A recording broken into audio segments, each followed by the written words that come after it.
Today's topic is going to be unions, our union. So we used to be with the Teamsters union. They really helped us out. They had gotten us our rate increase. We hadn't gotten a raise in like a bazillion years. We now get one every 3 years based on the consumer price index. And we actually just got one this month, May 2025. Move my horse up here in the line. Just a little bit there. The union also got us a lot of regulations for our horses that we had asked for. So Teamsters were great.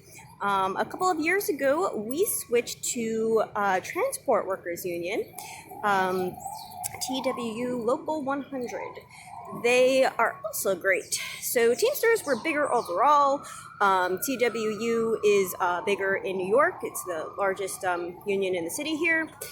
They represent the MTA, drivers, the buses, the trains, all of that. Some of the big buses, tour buses, and all that.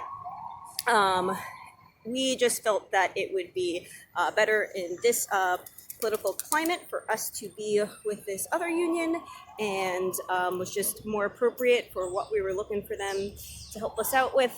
So we switched. When we were with the Teamsters, owners of the carriages would pay dues, and drivers and horses would still reap the benefits of all of that, and they were representing our industry. When we switched to TWU, they represent people. They represent drivers. So both owners and drivers pay union dues. We have it set, I think it's a little bit higher for owners than drivers, but all of us are in the union, and they represent the people that work in this business. And again, our horses will also reap those benefits. They do offer some dental and vision plans if you want to sign up, but it's optional. And as I kind of tried to explain before in a different video, usually a union will represent the employees working for the employer, their boss, the owner. Our business is structured a bit differently. So because of that, our boss, our employer, essentially, is the city agencies that, regulate us, and they set our prices, and they set our rules and our laws. The DCA, or DCWP as it's called now, the health department, and their equine veterinarian, the police department, and their mounted unit, and all of that. They are the ones, that our union will negotiate between us, the carriage drivers and owners, and the city. We have had some city council members and animal rights activists and members of the public sometimes just not understanding how that all works, or remaining willfully ignorant, or choosing to lie to people about it to further an agenda. So there is a city council member named Bob Holden. He is term limited, so this will be his last year as a council member. He had introduced a bill that essentially would replace the carriage horses with electric cars, or electric carriages. I've gone into that a bit more in another video, so I'm not going to talk about too much. That bill failed, didn't go anywhere, so he made a new bill that basically just gets rid of the whole industry. It doesn't replace us with anything. It essentially offers some sort of vague job retraining for us, but we are horse people, so no job in our field of expertise is being offered to us. It's a really terrible bill because it says that we can no longer own the horses that we own.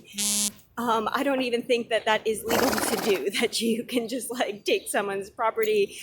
If that bill went anywhere, which it's not going anywhere, there would be a whole bunch of legal battles with that.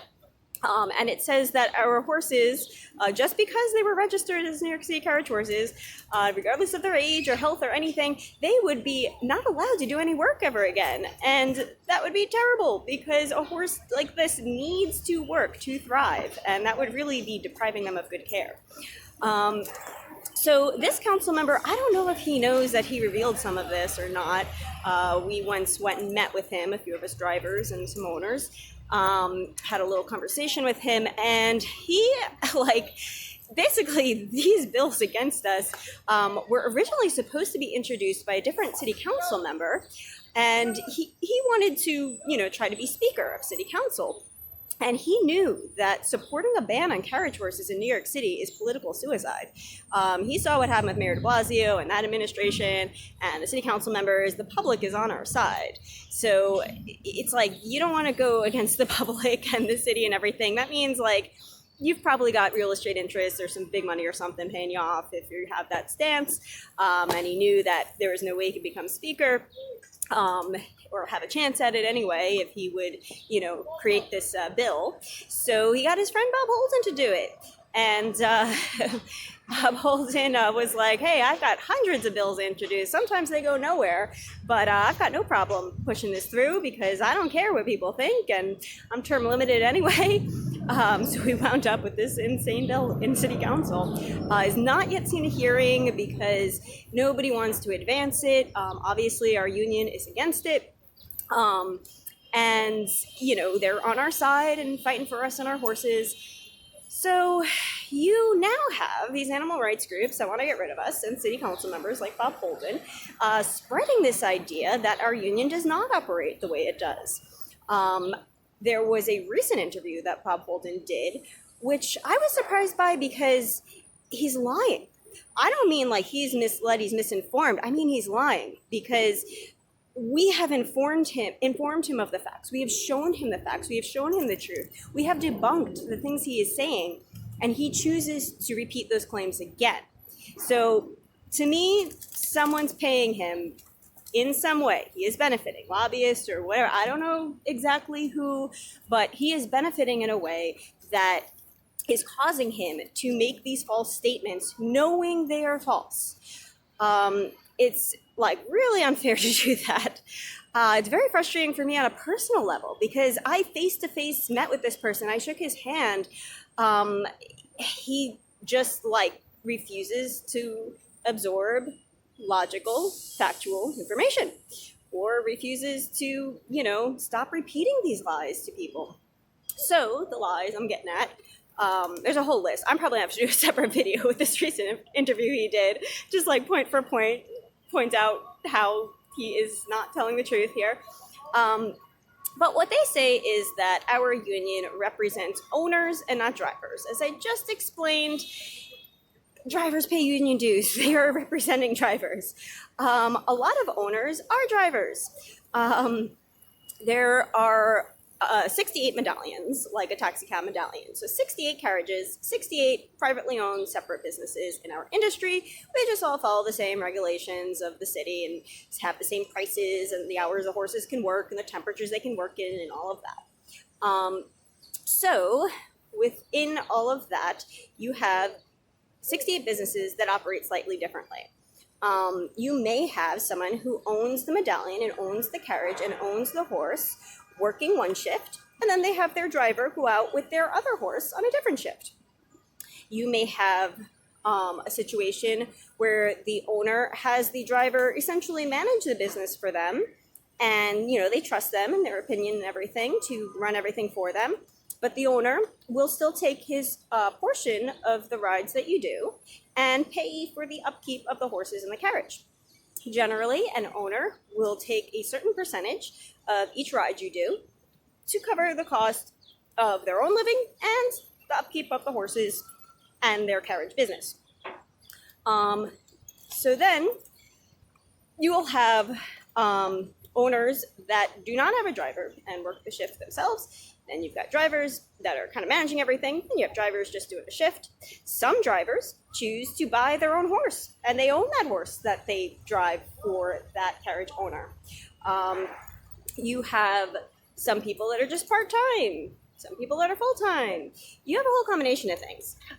Essentially, the employees or private contracted drivers are the ones in control of the money. We work on an honor system. You know, I'm sure there's be some telltales in the industry if you were, you know, trying to steal money from your boss, but for the most part, everyone's pretty honest. And you have to go pay your owner of your carriage, here, this is your portion of the ride that I did. And it doesn't really make sense since the person who doesn't own the business is more in control, but that's the way we operate. So Bob Holden and some others will try to put this idea out there that we are being oppressed, that, you know, our carriage owners are taking advantage of us, and that the union is only representing them. I'm like, I'm paying dues and I like the union representing me. That's not what's going on here. So it just doesn't make sense in that model. He tries to say that they're not a real union. I mean, they're as real as any union is. The union bashing and, you know, trying to turn people on the union, like, that's not a good look. I can just say that much. So you have some of that stuff being spread out there. Now you got a little bit more clear view of how our industry works and some of those lies that council members are spreading about us. Now, in the interview that Bob Holden had done with a mayoral candidate, Curtis Sliwa, who actually used to be in favor of the carriage horses until he met this nutty wife of his. She is an animal rights extremist, and he just kind of sided with her, even though she doesn't have logical arguments against the industry. He now is against us when he was a supporter of us because he knew how well cared for our horses were. So he is now, you know, spreading more of this false information against us.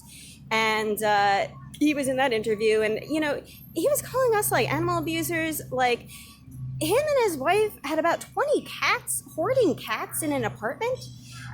You're going to tell us that we're the ones abusing animals here, you know? So he's just not really a good mayor candidate, and also doesn't really sound like he's too sane in his views on animals. And then there's this weird thing where they say that they're doing this with compassion for animals. How are the people that are supposed to have compassion for animals treating people so poorly? It just doesn't make any sense. So the other problem with all of this I wanted to bring up, let's see, the line's moving. Let's move my horse again a little bit. Come on. So the other problem with this is, well, the thing doesn't make sense, rather, with this bill that Bob Holden had introduced. Didn't go anywhere. It's not advancing, doesn't have a hearing, hopefully stays that way. He was originally, when he had this electric carriage, or whatever idea to replace us, he was like, well, there are days that the horses can't work because it's too hot or too cold, so the drivers are losing money that way. And with this carriage, you know, you can work all the time. And, well, we don't really want to work all the time. Also, we don't mind that we lose this time with our horses, because for us, the whole appeal of this job is that we do get to work with horses. But he would, you know, make statements like that, like, this is to help us. In another video, I also go into depth about how these electric carriages don't always work, and so there is a lot of downtime with them as well.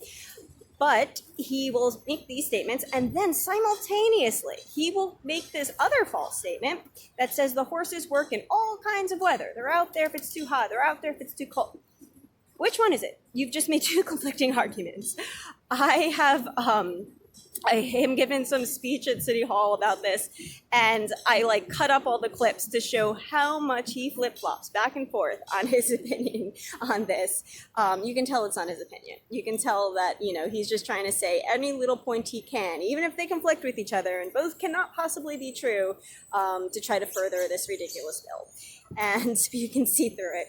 The other thing is, if we're these evil, horrible carriage drivers that are abusing our animals, why are you so interested in helping us? Why are you so interested in making sure we make more money? That doesn't make any sense. That conflicts with itself.